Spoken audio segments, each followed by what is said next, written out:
Good evening everyone. We are the group 6 and we're going to discuss about the healthy school environment. What is healthy school environment? Healthy school environment is a place where students have many opportunities to learn in classroom and every aspect of their school experience to foster their physical, mental, social, and intellectual development.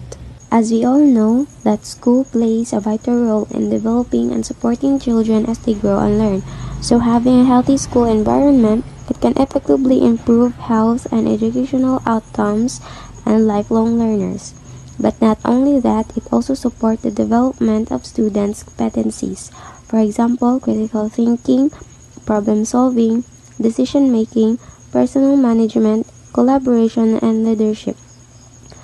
So having a healthy school environment is having an improved academic achievement, enhanced physical, mental, and social health of the whole school community.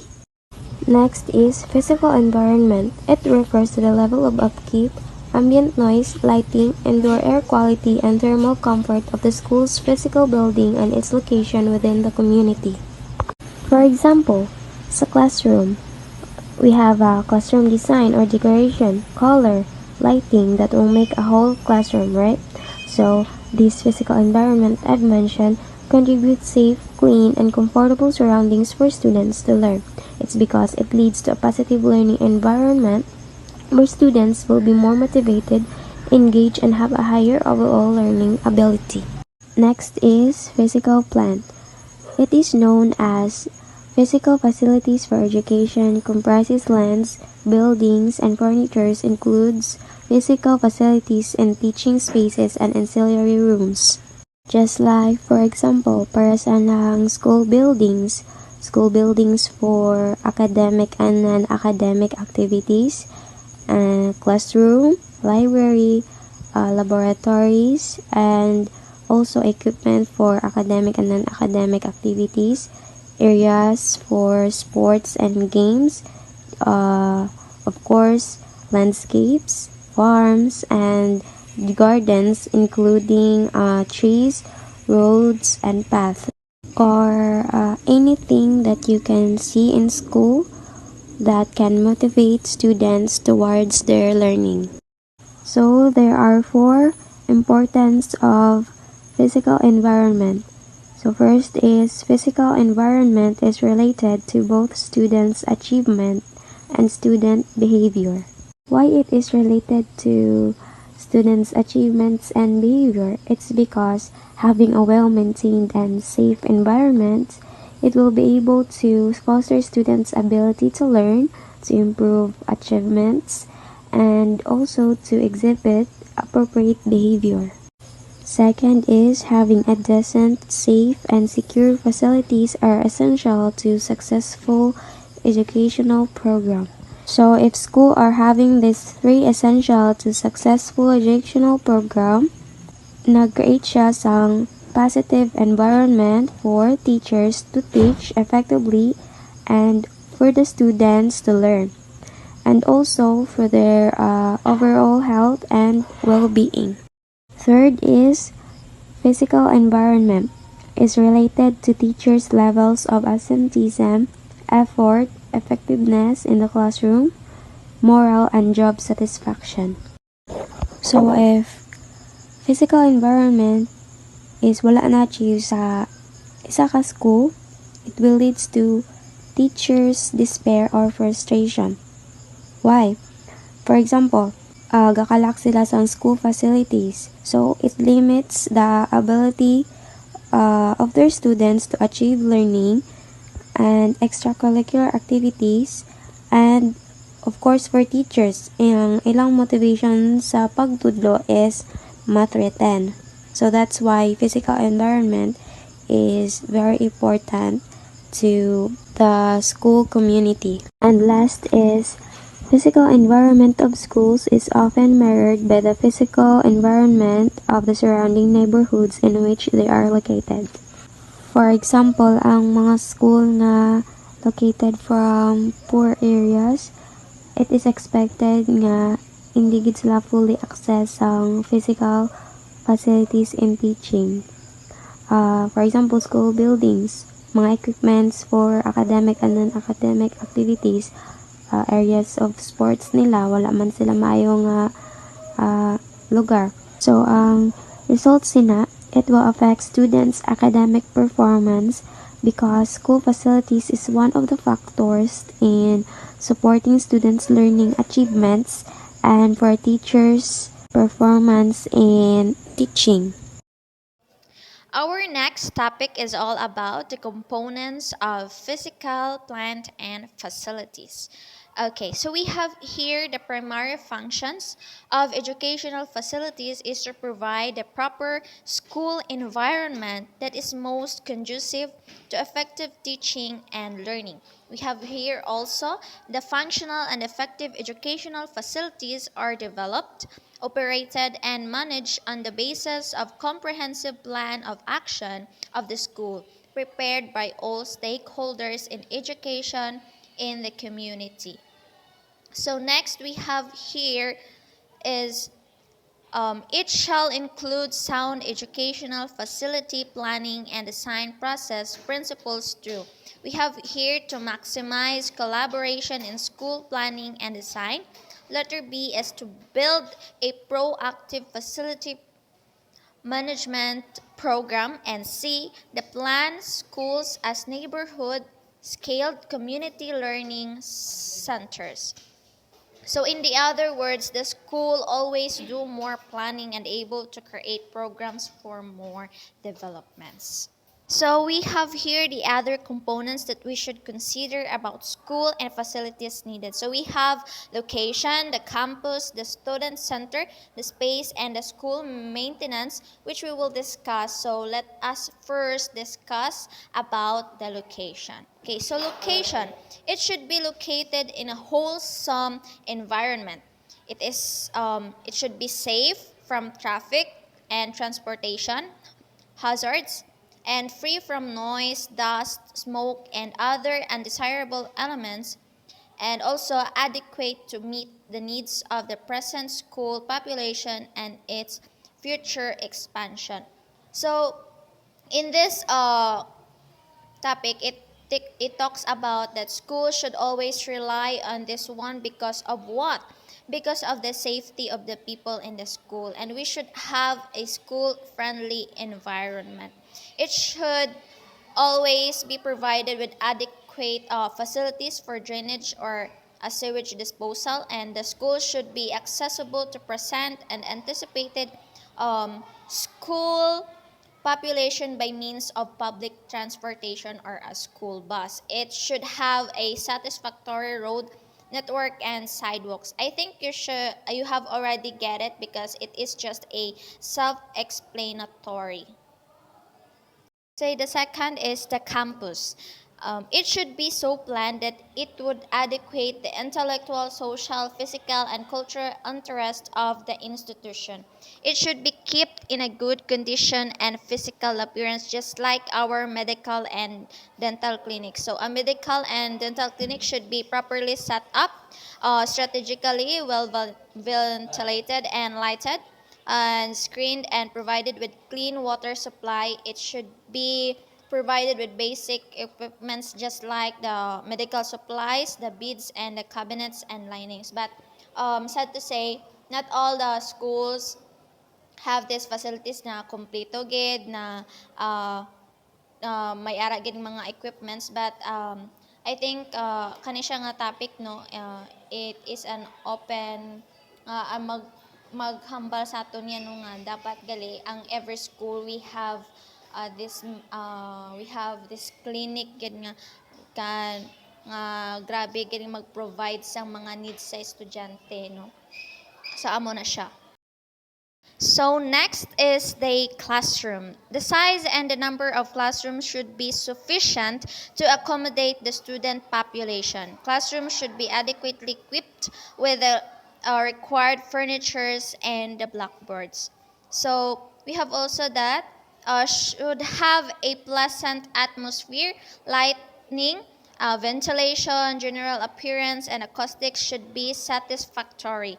So the offices, the staff, and the function rooms, adequate provisions should be made for administrative offices, faculty rooms, and reception areas where needed.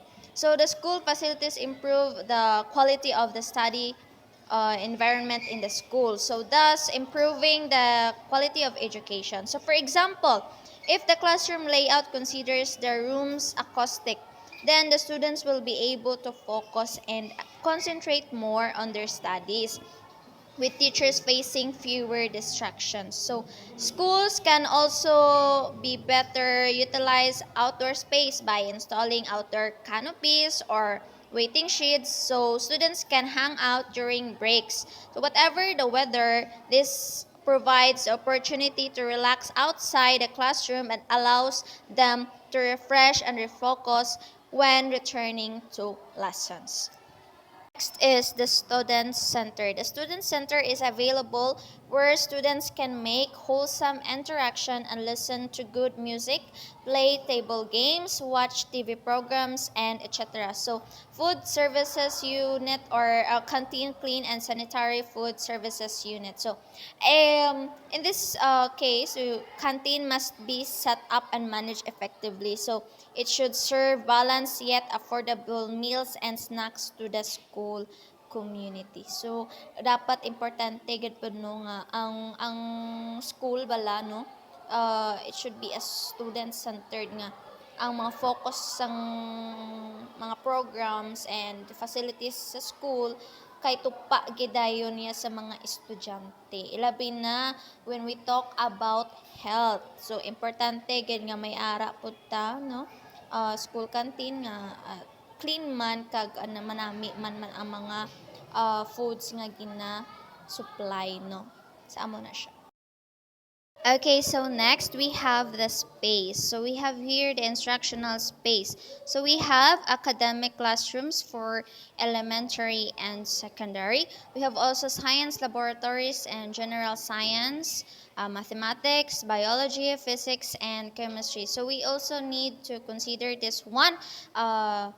This is the place, no? So learning center minimum standards with 120 square meters up until 2.40 square meters place. Importante gid no nga ang aton man nga kung magkuan man ta sa mga facilities, it should have space no nga lapad man nga may ara na gid ang tanan, so may ara kita academic nga mga rooms, may ara man pud kita yang mga for laboratories. No kay it is important for engagement and a sense of belonging among its students because teachers are able to focus their attention more, no? So mas tami good mag-focus man pud ta sa space kung kuan matag mga if we consider the healthy school environment. May ara na gid ang tanan. If kana siya nga school is manami kay kuno siya for sure daghan gina ang mga students ta ang ipa-enroll sang ilang mga nanay no, sa mga parents no, kay if you would see a school nga damo facilities, damo siya ma-cater, syempre as a result damo man na mga estudyante da nga ipa-enroll kay parents know that their students or their daughters and sons are able to know everything. Next is the school maintenance. So school maintenance is an essential aspect of school plant management and requires constant attention and careful planning by administrators. So the learning environment is more interactive and conducive. So with good facilities, teachers will be better prepared to adapt to the changing education requirements of their students for the job market. So school maintenance is very important in every school because it is how the school maintain the goodness of their especially the plant no, ka matikod mo no nga damo gid sang I mean it is compulsory na ata na na the elementary and the high school should have a garden. So permit ta sa una kay sa kuan pa ta ala ginapaguna ta sa aton nga maestra, ginapadala ta sang tanom sa mga kuan. So importante gid na siya no kay para sa it is dealing with somehow a creative no creative nga way and kanang conducive siya nga kuan environment kay mas nami man gid nga may makita kaya mga tanom, mga utanon sa palibot kay it can also help students especially when we talk about the health of the students. So, although maintaining and modernizing a school's facilities have always been a balancing act with other school and expenses, more studies are beginning to highlight the full impact of a well equipped learning environment. We have here the continuation of the school maintenance. So, we have the MOOE or the maintenance and other operating expenses. We have also the capital outlay, the infrastructure funds, special education fund, income generating projects, and non-governmental agencies or organizations. So MOOE is referred to the expenditures to support the operations of the government agencies such as expenses for supplies and materials, transportation and travel, and also the utilities. So we have the power, the water, and etc. So, and also the repairs of the school. So importante ganyan nga may fund ang school no kay especially when repairing maguba da so dapat man pod may mga dapat man may tubig kuhaanan nga tubig ang mga ang school kay I think that was the important thing sa school ang water and the power. And also, kung may mga activities sa school, so may ara gid nga money. So, is the very good example of ano no. So, sa brigada. So, wala man dyan ay kwarta ang school. So, basig jutay na lang o mahinana. May mga time no. So, the goodness of brigada, it makes the community, the parents, no, the school, being united nga ma-repair ang school no na magtabang-tabang so na maghatag og mga pintura may maghatag og mga pampaayos sa room nga naguba so amo na siya dira no nga nami dapat may school maintenance gid pod at nato niya nga i-consider when we are considering the school nga aton niya nga pilian. Okay, so to sum up it all, the facilities and equipment is vital for every school. So regardless of the country, the good school facilities help determine the success of the students and the effectiveness of a teacher's lesson. So however, with the tight budgets and staff costs, the condition of the school facilities is often further down the list of the priorities. So, amo gina siya nga mas nami gyud nung atong mga the components of physical plant and facilities is should have or should be present no because it uh, it determines the success of the students and also the teachers. Ang pag-boom, ang mga developments nga makita nato no. Kay especially aton nga makuha no nga pag ang school may ara kumpleto tanan mga components nga gipanghambal ko, iba nami ang development sa ila, nami ang makaingon ka nga ay nindot sa school no daw ka nami da mag-school kay damo ka learnings makuha may ara pa man fully equipped nga facilities so that was my topic so let us proceed to the next presenter. Thank you. Now let's proceed the impact of facilities. The impact of facilities improving the quality of school facilities is an expensive undertaking. However, when the positive impacts of facility improvement on teachers and students are translated into dollar figures, the rewards of such investments far outstrip the cost of the investments. So there are five primary facets of school facilities. Number one is acoustics or noise. So noise levels greatly affect teacher and student performance. Excessive noise causes dissatisfaction and stress in both teachers and students. So, research has found that schools that have classrooms with less external noise are positively associated with greater student engagement and achievement. It is because students are more focused when there are no noises or barriers around them. Number two is air quality.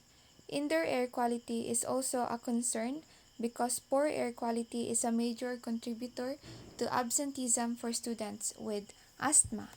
So there are some cases because of poor air quality, students and even the staff have experienced sick building syndrome, which affects their health and overall performance.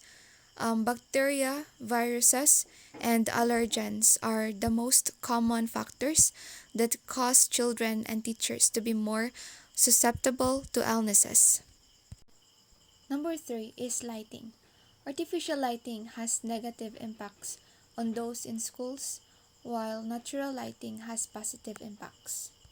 So, research has shown that not only does classroom lighting boost the morale of teachers and students, appropriate amounts of natural lighting also reduces off task behavior and improves test scores.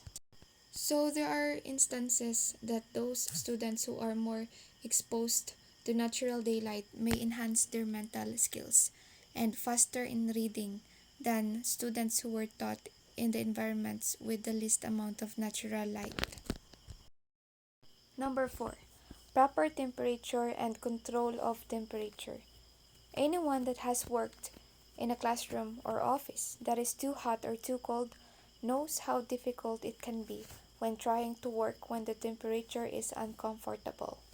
It is so important that in the beginning of classes, the teacher is aware about the proper temperature and control of temperature inside the classroom so that students will not have a hard time focusing on the discussion.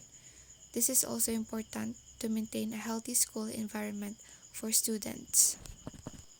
Number 5. Classroom size and space. Overcrowded classrooms and schools have consistently been linked to increased levels of aggression in students. There are some cases in which overcrowded classrooms are also associated with decreased levels of student engagement and therefore decreased levels of learning. It is very important that there is an adequate amount of space inside the classroom where it facilitates the use of different teaching methods that are aligned to 21st century skills and creating private study areas for students and is positively related to the student development and achievement. Next is 21st century learning, focused on the need to ensure that students learn 21st century skills such as teamwork, collaboration, and effective communication. As time goes by, policymakers and educators are more focused in promoting teamwork, collaboration, and effective communication, which is also helpful to the students. Likewise, it is also vital that the school must provide contemporary buildings which is suitable to the needs of the students and to include the various modes of teaching and learning and the use of technology in the classroom as a mode of teaching and learning. For the next discussion is all about natural light and ventilation. Natural light classroom lighting scheme will make use of any natural light that is available with the addition of artificial light where it is necessary. Pero hindi tanan na classroom makasulod ang natural light due to the architectural constraint. May mga alternative solution like using bulb with the use of electricity or solar as an alternative light of a room. Based on a study by the Hechong Mahone Group, discovered that students receiving high level of natural light were achieving test scope up to 18% higher than the student receiving natural light. Next is the lightning factor. Lighting factor, a carefully balanced lighting system, will take into account a number of factors including illuminance, uniformity, glare, flicker, and color in order to provide optimal learning condition. First is illuminance. Refer to the average light level in an area. Low illuminance has been linked to slower reading and reduced concentration, poor postures, and long-term weakened vision. Illuminance, bali amo ni siya ang kabuuan sang kasanag na makita na gina-emit sang light or ang sakop sang light that is shown in the picture on the left as an example. Next is the glare. Glare occur when a bright image or object that is not the one the pupil wants to see and perceive directly or via reflected light. Glare is a visual sensation caused by the excessive and uncontrolled brightness. For example, is the sun. Kung direct ka nga malantaw sa adlaw, sakit siya sa mata. Just like also the light that the example that's shown in the left, that is what you call the glare. Next is the flicker. Flicker is produced by certain lighting equipment and can result in discomfort or irritation. Flicker is an unsteady movement of a light. Lastly is the color. Also plays a vital role in a learning environment, and good color rendering performance is essential for effective learning. Color plays vital role in learning. Dapat kabalo ka sa mga color nga fit sa isa ka room. For example, kung ang room rich in natural light or makasulod gid ang natural light tapos gikuluran mo yellow, sakit siya sa mata. Tapos ang dark na room, gikuluran man dark na color, daw ka gloomy siya lantawon or boring. Dapat ang color sa room good for studying and fit siya sa student learning and for the teacher in working also. For other consideration, although the primary concern in providing an effective lighting system for the classroom is to facilitate pupils and educators, learning establishments have other important considerations to keep in mind, with artificial lighting accounting for the greatest proportion of energy cost in schools. The energy efficiency of any lighting installation will be primary concern. Siyempre, ang natural light was important kay makasave ka electricity consumption, while ang mga artificial light it cost lots of energy or electricity consumption. Siyempre, problema pa kung ang mga room wala natural light kag nagadepende lang sa artificial light. Pag mag-brown out, madula ang concentration sang isa ka estudyante. Next is the indoor air quality ventilation in school.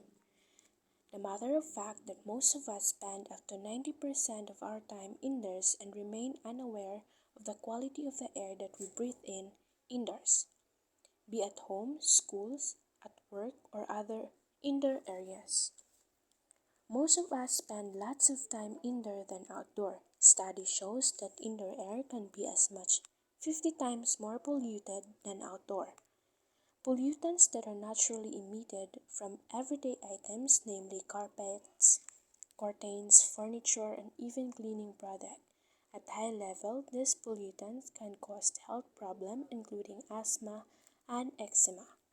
Kaya syempre, sa outdoor, ang pollution madala lang siya sa hangin palayo, while sa indoor, stay siya sa kilid-kilid like in the furniture, floor, window, kag sa tanan na gamit sa room. Indoor air quality in school can impact attendance, comfort, performance, school equipment, and most importantly, health. Poor air quality can cause headache, fatigue, shortness of breath, sinus congestion, and irritation of the eyes, nose, and throat. Indoor air quality in school can impact attendance. Poor air quality can cause asthma and can make students uncomfortable, lack of concentration, and even performances. Lastly, the effective ventilation. It will not just improve the quality of the air but will also increase concentration and productivity levels of the student. This is crucial for protecting the health and well-being of the pupils and teacher. With the presence of COVID-19, ventilation means providing fresh outdoor air into classrooms. Ventilation remove indoor pollutants. Proper ventilation keep the air fresh and leave healthy indoors, and also to reduce the spread of airborne infectious disease including COVID-19. And that's the end of our presentation. Thank you everyone for listening and God bless.